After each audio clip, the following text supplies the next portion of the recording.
பயனில சொல்லாமை நயனில சொல்லினும் சொல்லுக சான்றோர் பயனில சொல்லாமை நன்று.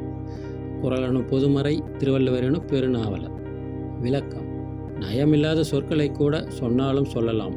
ஆனால் பயனில்லாத சொற்களை சொல்லி சொதப்பாமல் இருப்பதே பண்புடையோருக்கு நல்லது. இதை ஒரு வார்த்தையில் சுருக்கமாக சொல்ல வேண்டுமானால் சொல்லும் சொதப்பாமலும். இதோ அடுத்து வருகின்ற ஒளிப்பதிவில் சொல்லும் சொதப்பாமலம் பற்றி ஓர் காட்சியுடன் வேடிக்கையாக காண்பிக்கப்படுகிறது. நன்றி, வணக்கம். 3 பேரை தூக்கில் போட போகிறாங்க. தூக்குன்னா என்ன? இந்த எலக்ட்ரிக் சேரில் உட்கார வச்சு சாக்கு கொடுக்க போகிறாங்க.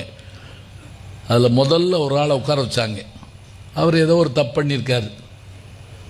உடனே சுவிட்சை போட்டிருக்காங்க. நாற்காலியில் மின்சாரம் பாயணும், அவர் சாகணும். மின்சாரம் பாயலை.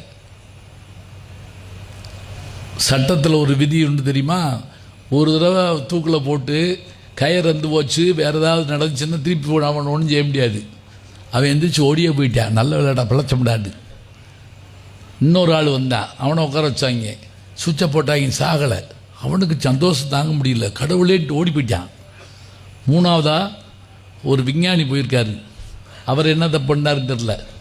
அவரை உட்கார வச்சு சுவிட்சை போடுறப்ப அவர் சொல்லியிருக்காரு, ஃப்ளக்க மாட்டாமல் சுவிட்சை போடுறீங்க அப்படின்னு இருக்காரு.